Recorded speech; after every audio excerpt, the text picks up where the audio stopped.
Buenas noches, bienvenidos una vez más a esto. No es un diván, no es un diván, es un programa que busca conversar, reflexionar y analizar problemáticas contemporáneas con creadores y gestores.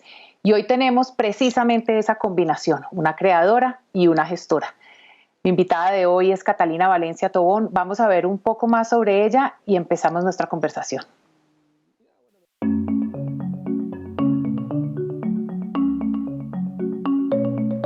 Catalina Valencia Tobón nació en Bogotá, hija de León Valencia y Gloria Tobón. Comienza a estudiar ballet a los 15 años y toda su vida ha estado muy cercana a las artes, principalmente a la literatura. Siempre se ha sentido inspirado por Pina Bausch, sobre todo por su frase: no estoy interesada en cómo se mueve la gente, sino en qué la mueve. A los 19 años se fue a vivir a Buenos Aires, donde se graduó de coreógrafa de la Universidad Nacional de las Artes de Argentina, donde ejerció como docente de Historia Sociocultural del Arte y luego obtuvo el título de Magíster en Gestión Cultural de la Universidad de Buenos Aires. Bailarina, gestora cultural y actual directora de IDARTES, Catalina Valencia ha enfocado su carrera en buscar las formas en las que el arte pueda ser una herramienta para generar empatía, para unir a las personas y para mostrar las cosas que a veces parecen invisibles a los ojos.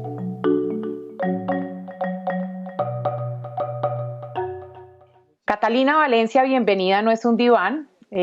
Como lo estaba diciendo ahorita en la introducción, la idea de No es un diván es precisamente abrir un espacio de conversación con creadores y gestores, y tú eres la primera que cumples ambas características y eso me entusiasma mucho porque al final creo que todos los que somos gestores somos creadores y que todos los creadores ojalá fueran gestores. Bienvenida, No es un diván. Vamos a tratar de hacer una conversación íntima y no podemos dejar de pasar por muchas cosas que están pasando en nuestro país y que tú has propuesto a través de las artes, por lo menos expresarlas. ¿Cómo te sientes en estos días de encierro y en unas noches tan turbulentas? Pues primero, Cata, muchas gracias por la invitación. Y te digo Cata así como confianzuda porque somos las dos Catalinas, las Catas. Realmente gracias, muy agradecida por esta invitación, por este espacio.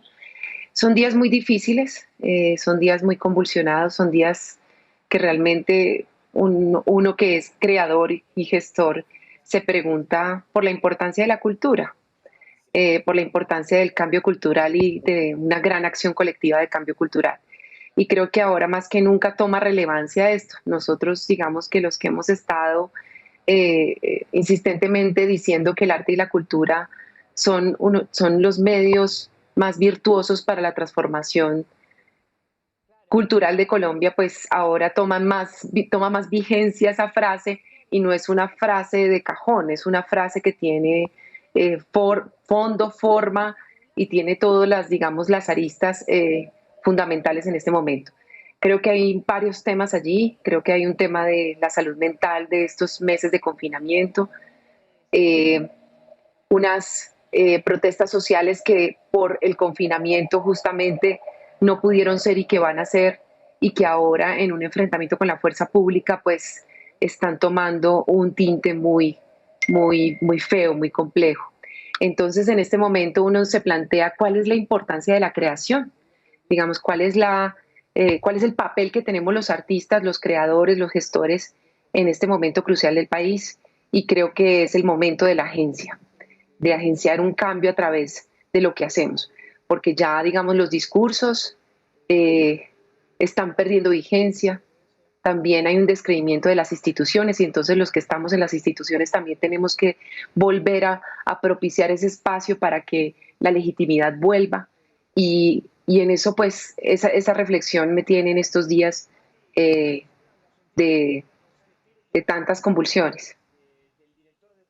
Cata, oírte hablar me causa, digamos, lo digo orgullo, pues digamos, no como si, no sé, pero me causa mucho orgullo, pero también quiero decir que no dejo de desconocer a la hija de un hombre como lo es León Valencia, un hombre que además tengo que decirte que el día que lo conocí pensé que era el hombre más tierno que había conocido y es increíble poder decir eso de una persona que ha vivido en carne y hueso el conflicto y por supuesto el posconflicto, y que sin duda hoy a través de muchos diálogos también construye la paz. Eso que tú acabas de decir es una reflexión de una persona profunda, de una persona sensible. Quiero saber si esa profundidad y esa sensibilidad vienen de la bailarina, vienen de la hija de León Valencia y Gloria Tobón, o es una combinación de las dos cosas.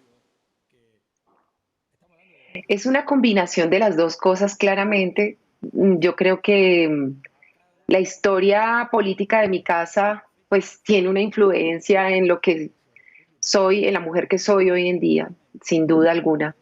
Creo que en mi casa vi una reflexión constante por los problemas del país, pero también soy hija del conflicto, también soy hija de una persona que estuvo luchando por la igualdad social, que creyó que el camino era en ese momento estar en la guerrilla, o sea, porque tengo que reconocer mi propia historia y no me avergüenzo de mi historia, al contrario, creo que es lo que me ha hecho ser lo que soy, pero también con una convicción muy clara de mis padres de que el cambio social no estaba en las armas, estaba realmente en la paz, en la construcción de la paz. Y también, digamos, cuando yo me encontré con la experimentación con el cuerpo, que fue una búsqueda después de circular por muchas artes, yo pinté, hice teatro y luego llegué a la danza, que ahí fue donde encontré como el lugar de la creación y el lugar del reconocimiento de mi propio cuerpo. Eso también está conectado con mi madre. Mi madre es feminista y eso, y el encuentro con el cuerpo y de alguna manera el reconocerme como mujer y decidir sobre mi propio cuerpo, pues fue como el encuentro también con la danza y la creación.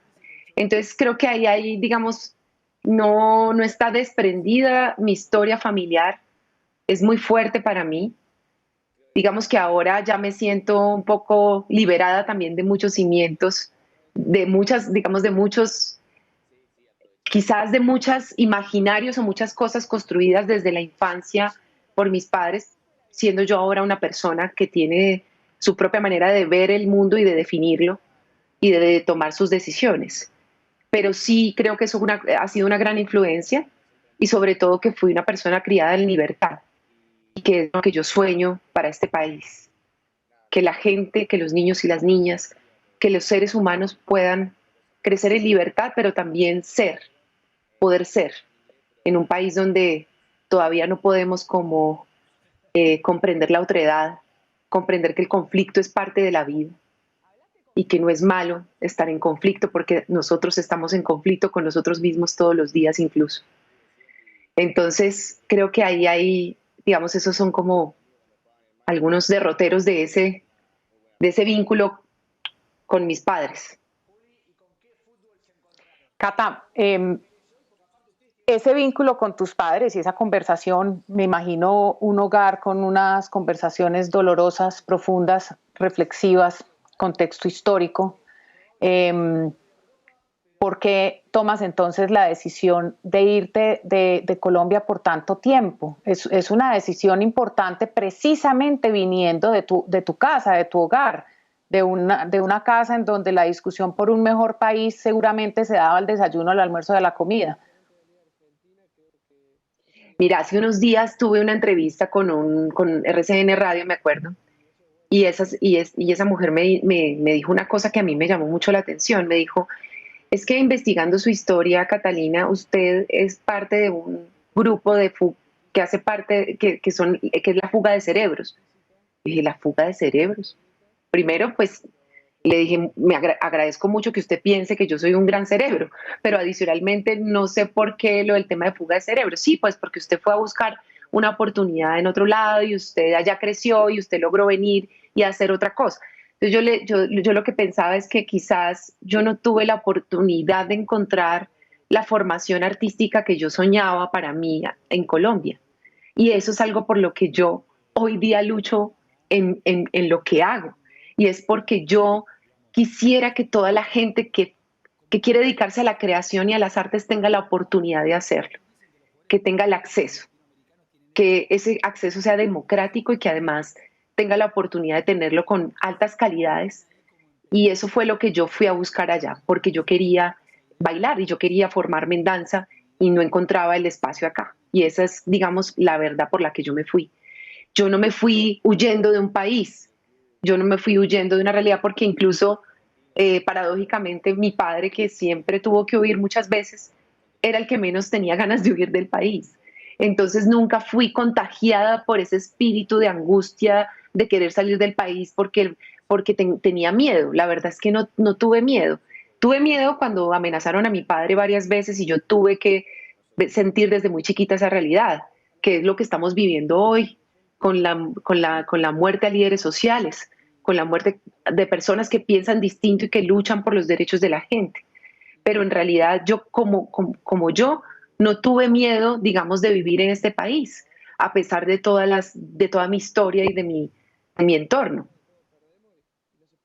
Cata, ¿cuál fue el motor para llegar a la danza? Pues eso fue muy extraño porque yo, digamos, había bailado de chica ballet, de niña, de muy niña, y empecé a experimentar con las artes, empecé a pintar, pintaba cuadros y mis papás creían que yo iba a ser pintora. Luego hice teatro y eso fue una gran experiencia para mí. Hice teatro de las maneras más graciosas que tú te puedas imaginar. Fui hasta Virgen María. Y luego, en esa experimentación y en esa búsqueda, me encontré con una maestra, digamos, con una escuela que era la escuela de Delia Zapata Olivella, una de las grandes maestras de la danza folclórica en Colombia.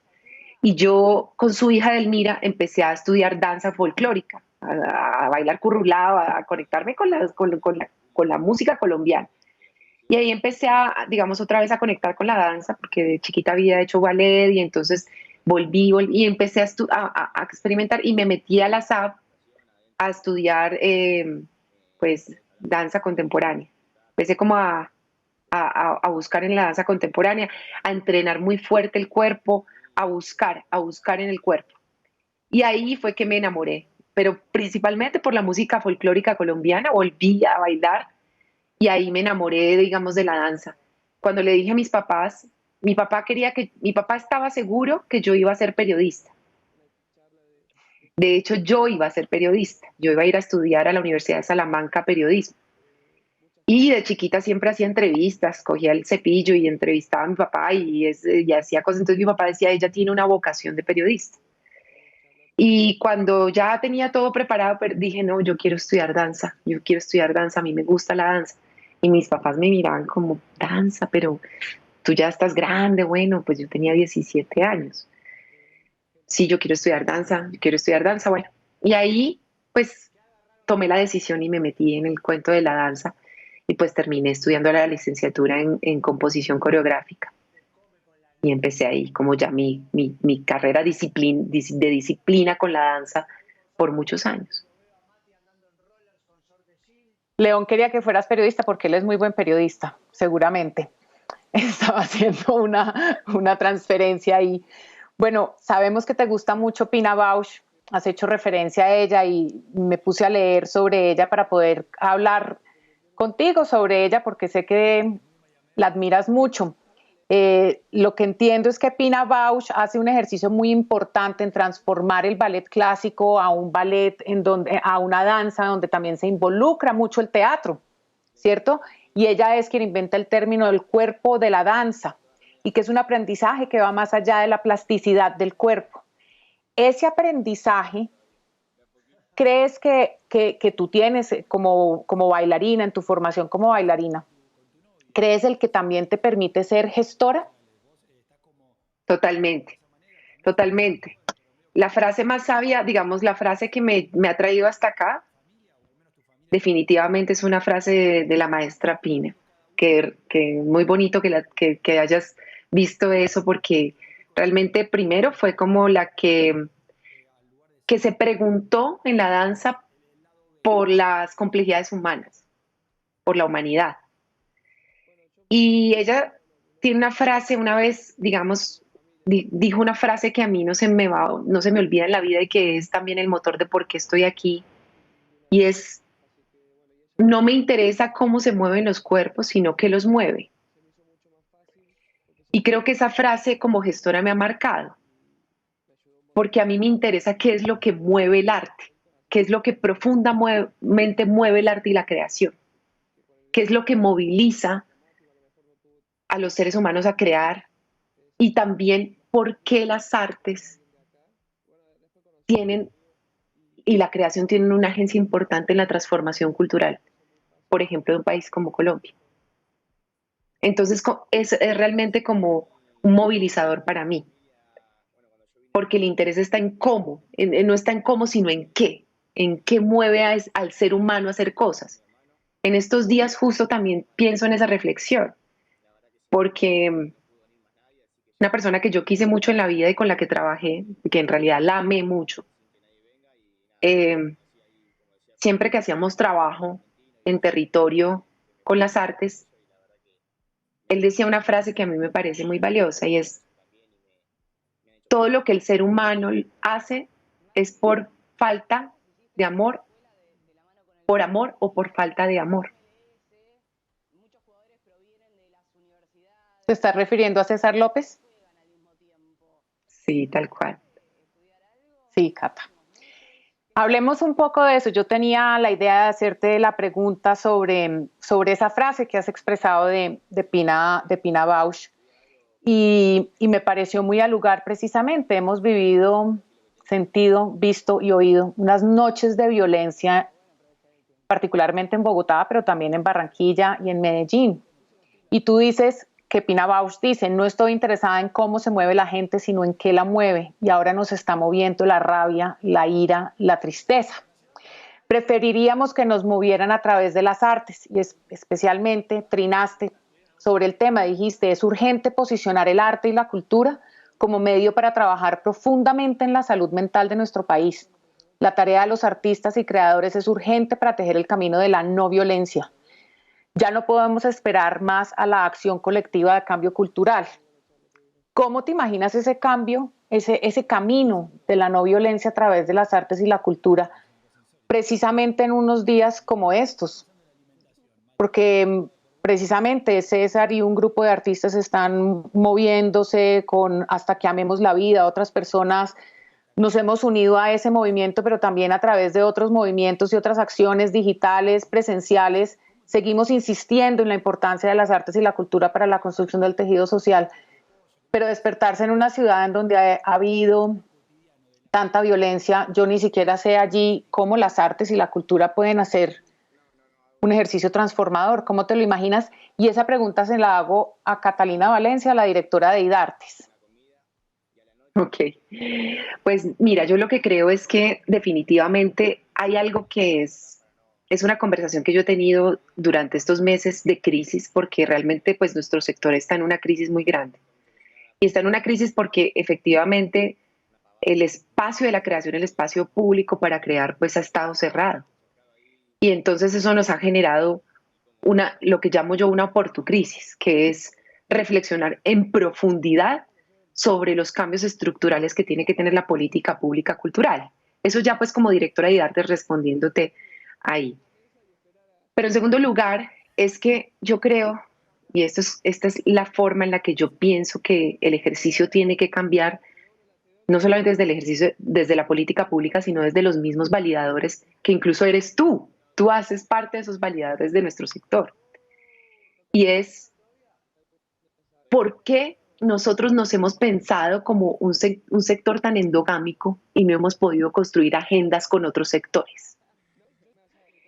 Eso es realmente, creo yo que ahí está como un kit muy grande la cuestión.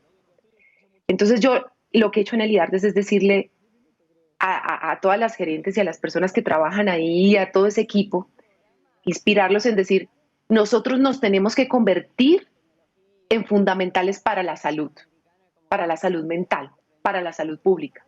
Nosotros nos tenemos que convertir en fundamentales para el sector social.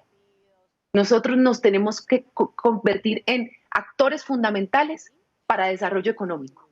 Nosotros nos tenemos que convertir en un sector central para la seguridad de la ciudad. Y aquí vamos a ese tema de la transformación.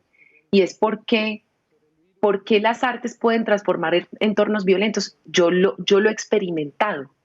nosotros, antes de llegar a este cargo, nosotros trabajábamos en territorio y hacíamos a través de la reflexión sobre los símbolos y no solo sobre los discursos, lográbamos que la gente en las comunidades conversara sobre sus dolores, sus pasados, sus resistencias, su resiliencia. Y ese es, digamos, el punto de quiebre de la transformación, digamos, de los comportamientos violentos, pero también de las formas en que hemos construido los relatos. Digamos, ese es un cambio estructural. Y aquí vuelvo otra vez a directora de artes, perdón, me voy mezclando entre las dos, que es esa mujer activista de las artes, que no puede dejar de serlo, pero que también es una directora de una entidad. Y ahí es donde yo digo, si no construimos agendas, la participación, digamos, nuestra como sector es muy limitada. Y ahí es donde yo creo que es el momento de dar un paso, un salto cualitativo y un salto cuantitativo. No seré yo, seguramente porque yo voy a poner un granito, pero eso es lo que yo quisiera que construyéramos con el sector. En cuanto y tanto nosotros nos convirtamos tan importantes, los recursos para defensa, todos esos recursos que se van para la guerra, van a pasar a la cultura.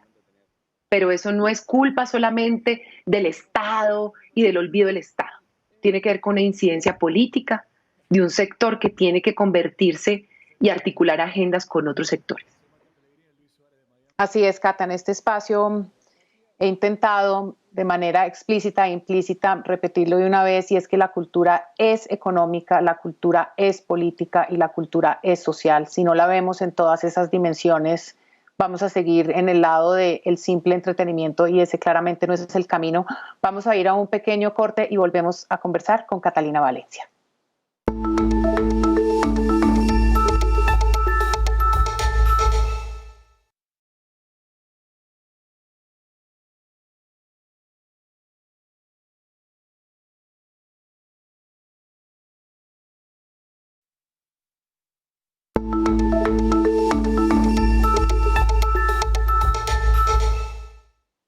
Cata, estabas hablando de tu trabajo en la Fundación 24/0 con César López. Ese no es tu primer trabajo en ejercicios con arte y comunidad. Has trabajado desde Buenos Aires, ya lo hacías, los procesos de construcción social con la comunidad para mitigar la violencia. Esa es una decisión que quienes trabajamos en la cultura diría yo que tomamos en el momento en que decidimos trabajar con artes y cultura, no solamente por su aspecto estético, sino por su aspecto ético. Quiero saber qué es lo que te impulsa a seguir en ese camino, porque perfectamente también en el camino solamente de creadora. Tienes tu primera obra, Yegua, que haces en Buenos Aires, montas en Buenos Aires, pero más bien sigues por el otro camino. ¿Cuál es la decisión o cuál es el detonante para decir, este es el camino que quiero tomar en las artes y la cultura?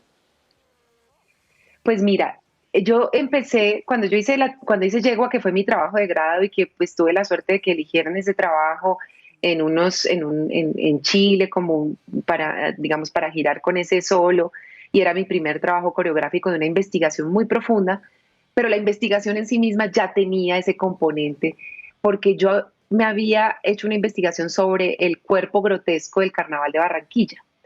Y la Yegua es un personaje que cuenta cómo está el cuerpo definido en nuestras fiestas populares. Y yo empecé a investigar sobre eso. Y el carnaval pues me llevó a eso, y hice una investigación sobre un gran teórico que yo amé en mi carrera, que fue Mijael Bajtín. Ese tiempo, digamos, que hice esa investigación, yo tuve la fortuna de tener un gran maestro que era mi maestro de Historia del Arte. Y él me dio la oportunidad, cuando yo hice mi tesis y la investigación, le gustó mucho mi trabajo de investigación y me dijo, ¿usted por qué no se viene a trabajar conmigo a enseñarle, digamos, historia del arte a los bailarines, pero con un módulo muy puntual que además tiene que todo que ver ahora con, o sea, hay unas conexiones increíbles con la vida, de la vida de uno que uno después dice, pero ¿cómo fue que yo en ese momento pensé en esto y ahora estoy en esto?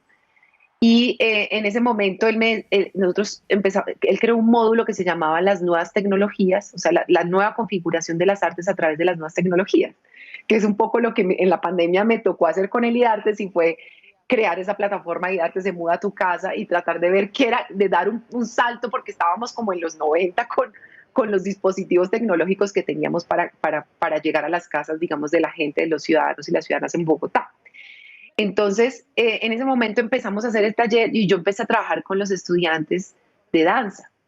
Y ahí hubo una pregunta que yo ya dije, esto por aquí viene algo que no tiene que ver solamente con la creación. Y es que los estudiantes no sabían, la angustia de un bailarín es, si yo no soy no soy una gran intérprete, ¿qué puedo ser en las artes? Puedo ser profesora o puedo ser coreógrafa, pero digamos, es muy difícil ser artista no solamente en Colombia, sino en Latinoamérica. Poder vivir del arte, o sea, yo realmente, a mí me costó mucho vivir del arte. Yo tuve que hacer otras cosas. No podía dedicarme solamente a bailar. Entonces ahí yo empecé a preocuparme por cómo era que se diseñaban y se gestionaban los proyectos para bailarines, para gestionar arte, para gestionar danza. Y entonces en esa inquietud empecé a trabajar como en un laboratorio con los estudiantes de danza y empezamos a pensar.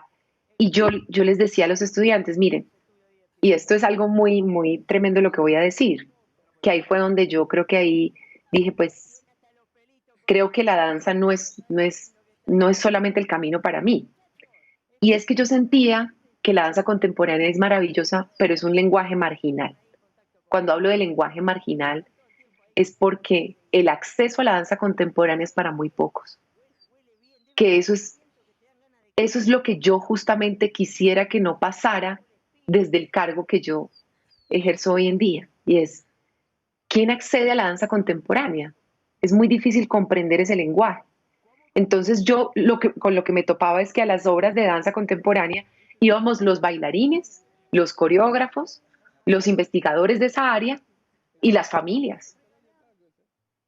El público, la creación de públicos era absolutamente compleja porque era un lenguaje que estaba muy desprendido de unas audiencias. Entonces yo ahí entré en crisis con la danza en realidad, con el lenguaje mismo.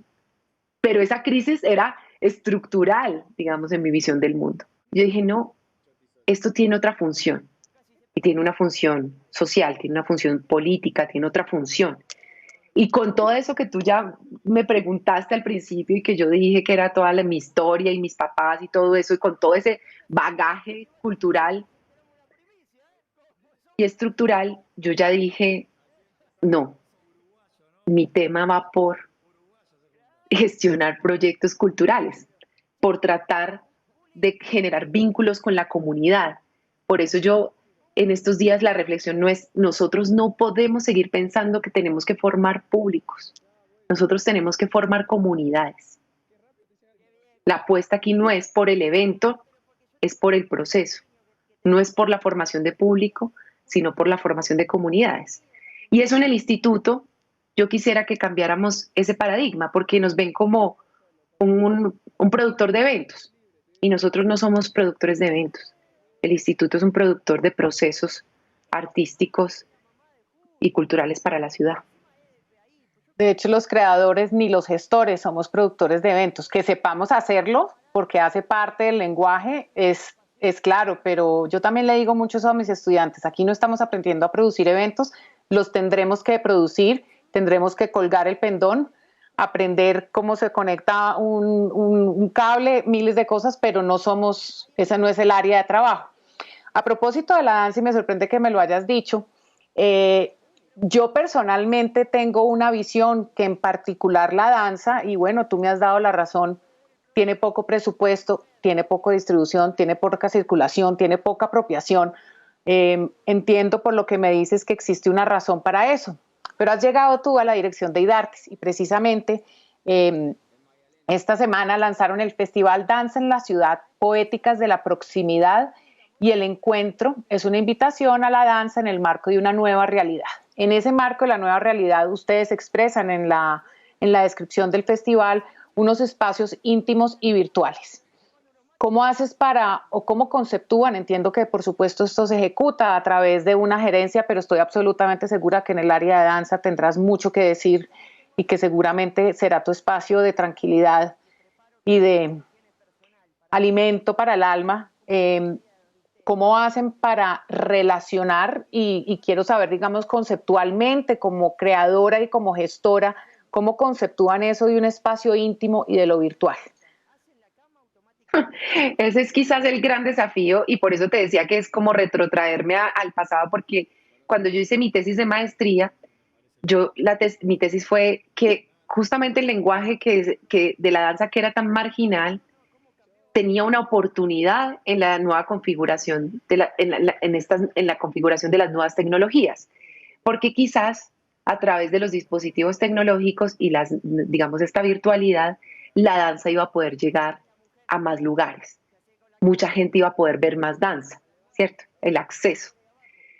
Y es un poco lo que el festival finalmente, porque además la poética de la proximidad, estando en las casas y no pudiendo hacer un festival, con un cuerpo al lado, bailándose junto y viéndose y sintiéndose. O sea que la proximidad aquí se convierte en una metáfora, pero la proximidad está en justamente un cambio de paradigma del festival este año, y es que la gente tenía que ir al festival.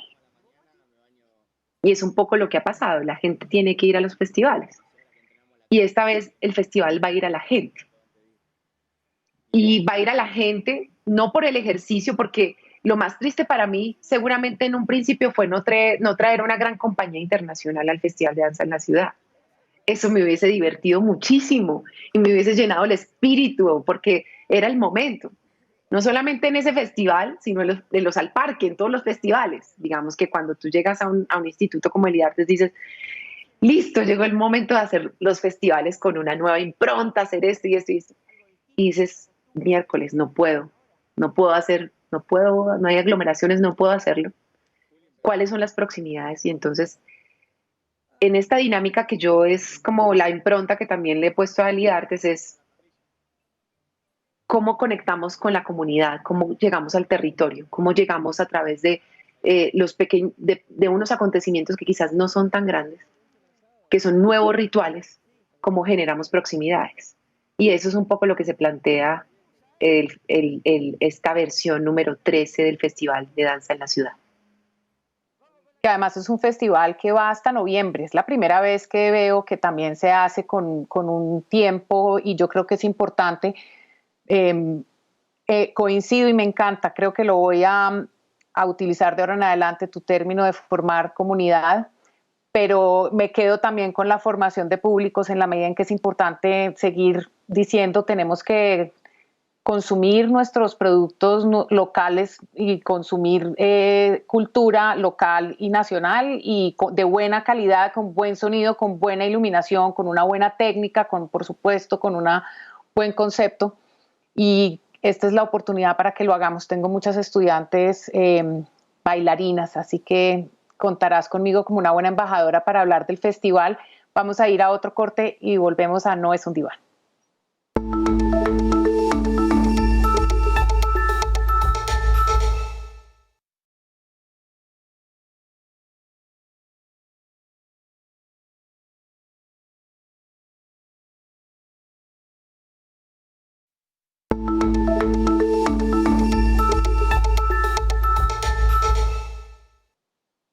Cata, cuando te oigo hablar, te siento la pasión de una persona que quiere aportar para hacer cambios importantes en la sociedad a través de tu conocimiento y a través de lo que, digamos, como empleada del Estado, funcionaria del distrito, te corresponde hacer.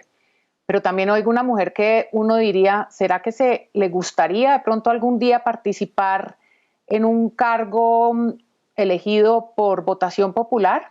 ¿Te gusta la política? Pues esa es una muy buena pregunta que me he estado haciendo últimamente. Me gusta la política, sí, me gusta la política. Y por eso, y me preguntaba un poco ya en el cargo, digamos, como funcionaria pública que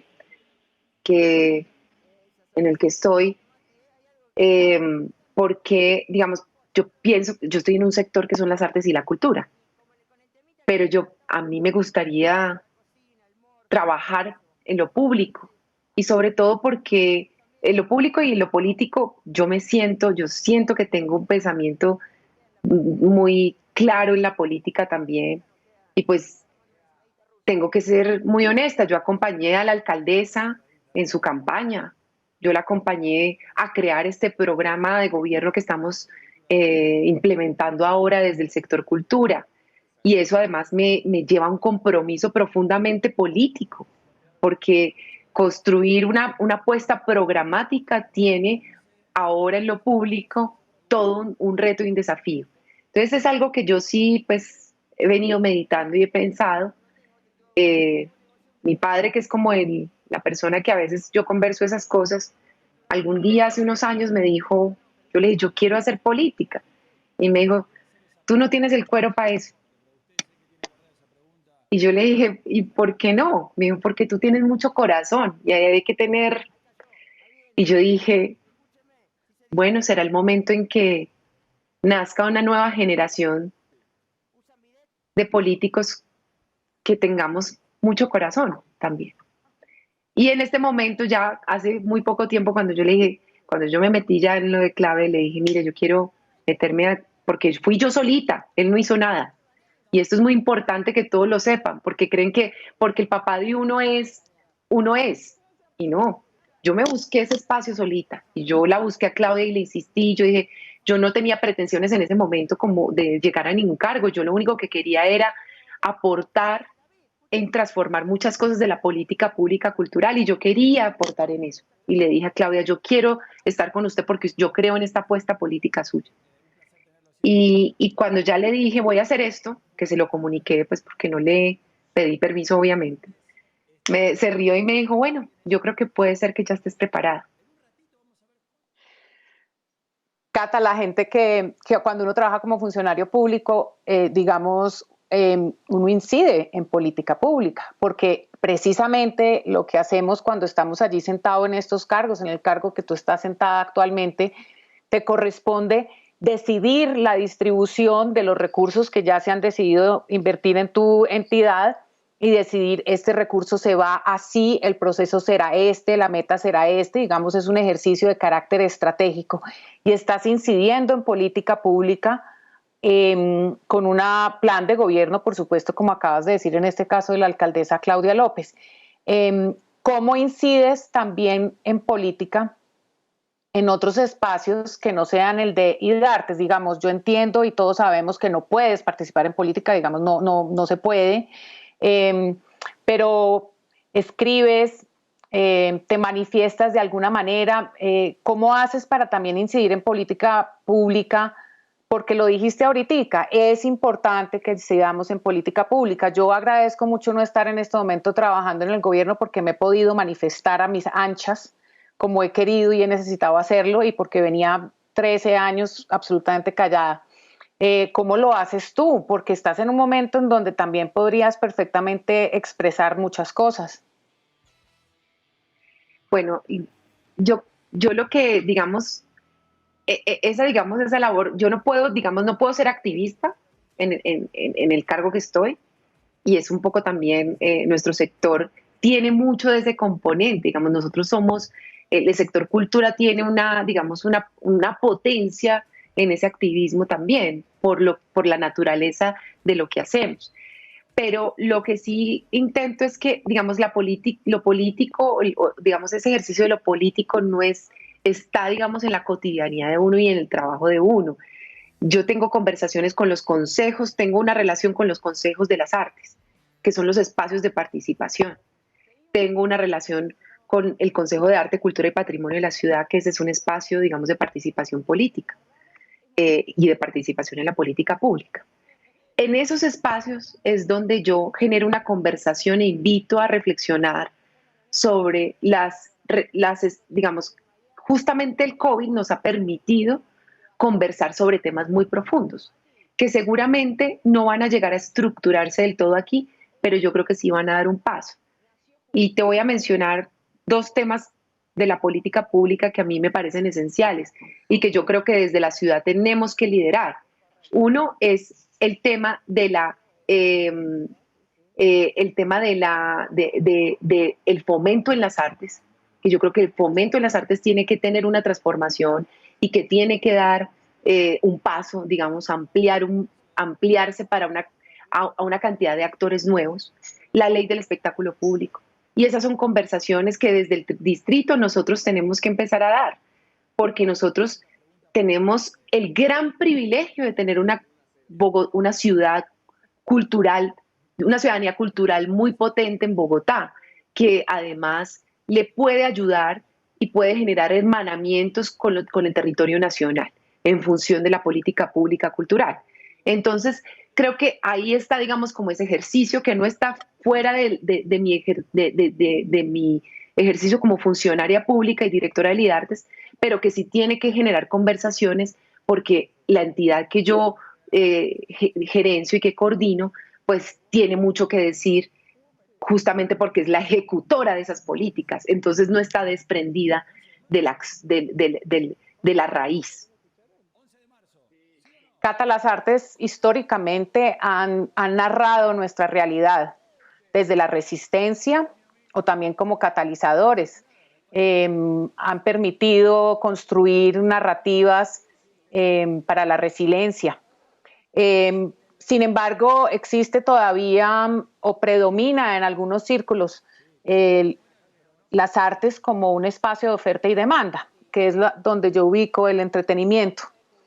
No creo que disten el uno del otro y me atrevería a decir que tú tampoco creas que disten. Sin embargo, es importante saber cómo articularlos, cómo integrarlos, cómo conjugarlos. ¿Cuál es la propuesta que hace Idartes para poder conjugar esos dos elementos, para que vivan de manera integral? Bueno, yo creo que ahora, digamos, cada pregunta que tú me haces, y a esta es, digamos, una respuesta como también estructural a esto, y es que cuando nosotros llegamos a la administración distrital, teníamos una apuesta de plan de desarrollo.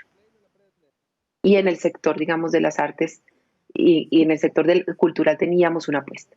Cuando llegó el COVID transformó ese plan de desarrollo. No podía ser igual.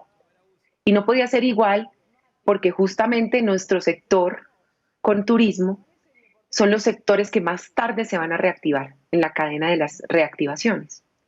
Entonces, ya eso nos puso en otro lugar. Yo quisiera decir que hay dos grandes apuestas del IDARTES de aquí a los 4 años, porque esto ya nos cambió el plan de desarrollo en función de dos temas para mí centrales. Lo primero es las artes, porque son importantes para las otras agendas y en ese sentido eso es una potencia para la reactivación, porque si nosotros a través de la formación artística y de los programas de fomento a las artes somos importantes para la salud mental de los bogotanos y las bogotanas y los ciudadanos, entonces allí eso ya genera un movimiento en la economía. Segundo, la reactivación de las artes y la sostenibilidad cobran ahora más que nunca y ese es el proyecto de aquí a los 4 años, nos va a tocar eso. Y empezamos de aquí, digamos, estamos empezando este mes y le vamos a lanzar toda la estrategia, digamos, que no tiene que ver solamente con un componente comunicativo, porque además tiene que ser una propuesta estética y ética, como tú ya lo dijiste, pero un proyecto de economías que yo lo vinculo a un tema de economías solidarias, porque ahora más que nunca nosotros vamos a tener que generar una estrategia de fomento en red. Y esa es la apuesta que nos proponemos, redes colaborativas, fomento en red, la activación de espacios independientes para la cultura, entender y para las artes, entender que ahora poder reactivar, nosotros no solamente podemos reactivarnos desde lo público, equipamientos y artes y los festivales, que generan empleo, porque un festival Rock al Parque genera un fin de semana 1.200 empleos indirectos, sino que vamos a tener que hacer muchos proyectos territoriales con redes colaborativas y vamos a tener que además potenciar algo que para mí es un salto que yo espero que logremos en el IDARTES en estos años, y es que el sector nos reclama hace mucho tiempo no ponerlos a competir entre sí por una beca, por un premio, por un estímulo. Y las redes colaborativas tienen que ver justamente con eso, cómo co-creamos juntos, porque ahora nos va a tocar no solamente a nosotros, que incluso yo tengo mucha admiración por los países nórdicos porque ellos han logrado de alguna manera consensuar lo privado con lo público y coger y armarse todos juntos para lograr que haya una activación de la economía. Y eso es lo que nos va a tocar, y eso es lo que yo le estoy diciendo al sector que nos toca hacer. Cuando yo me encuentro con el sector y me dicen, pero es que usted no nos está dando, pero es que usted no nos está ayudando. Y yo digo, pero nosotros cogimos toda esa plata de festivales al parque y la pusimos en unas becas de música para poder fomentar el sector. Obviamente nuestra misionalidad no es entregar mercados, no está dentro de nuestra misión, pero es así como nosotros tenemos que empezar a tejer los pasos para la reactivación. Entonces yo creo que ahí hay, digamos, una apuesta importante. Hay una apuesta, Cata, que yo creo que es otro cambio, y es que nosotros teníamos un atraso en los sistemas de información de nuestro sector, de nuestro ecosistema. Ese atraso, digamos, tiene que ver con la gestión del conocimiento. Y ahí es donde yo también te hago una propuesta para tú que estás en la academia. Venimos caminando y ya hemos avanzado un montón. Yo pronto espero, y voy a lanzar una primicia acá, pronto espero lanzar la visualización de datos de una investigación que hemos estado haciendo, que es un mapeo de artistas, un censo de artistas, pero también con mapas de georreferenciación. Es decir, nosotros no sabíamos en una OPZ quiénes eran los actores del ecosistema. Y esa es una apuesta que vamos a dejarle a la ciudad en estos 4 años, la gestión del conocimiento, porque eso nos permite tomar decisiones sobre la política pública muy acertadas. Por ejemplo, una apuesta para el próximo año, y ya me aprovecho y aquí hago mi cuña, el próximo año IDARTES cumple 10 años de haber sido creado. Y en esos 10 años, en ese gran cumpleaños, no nos interesa hacer un evento, por lo que vengo diciendo, sino que nos interesa hacer una gran conversación sobre todo esto que nos ha pasado en estos 10 años. Y una de estas apuestas es poderle dejar a la ciudad el estado del arte, de las artes, en los últimos 10 años en Bogotá. Pues Cata, tú me dices eso y creo que muchos del sector agradecemos que haya un reconocimiento como los líderes del sector les correspondía desde hace mucho tiempo ese levantamiento de información, porque vernos y podernos identificar con otros hace parte de esa primera gran conversación, y es cómo puedo dialogar yo con una mujer como yo, pero que esté viviendo en una situación muy distinta en Ortega, Tolima, y sin embargo nos identificamos a través de las artes. Para terminar el programa, tenemos por costumbre hacerle unas preguntas a nuestros invitados. La idea es que yo te digo una palabra y tú me contestas con lo primero que se te viene a la cabeza. La primera palabra es color. Creación. Número.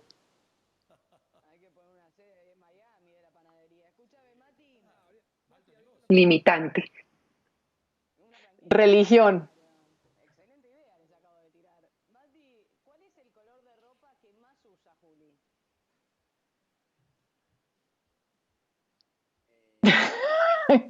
Sabor. Sabrosura. Ritmo. Movimiento. Película. Poética. Lugar para morir. El mar. Lugar para volver a nacer. El mar. Catalina Valencia Tobón, bailarina, actual directora del Instituto Distrital para las Artes IDARTES, entidad adscrita a la Secretaría de Cultura, de Recreación y Deporte. Una mujer que está abriendo el camino muy importante para un sector que está pidiendo desde hace muchos ratos cambiar el diálogo y la narrativa. Agradecemos mucho haber estado con nosotros en No es un diván. Espero haya sido un espacio terapéutico para ti y para quienes nos están acompañando. Los espero el próximo viernes en No es un diván a las 8 de la noche.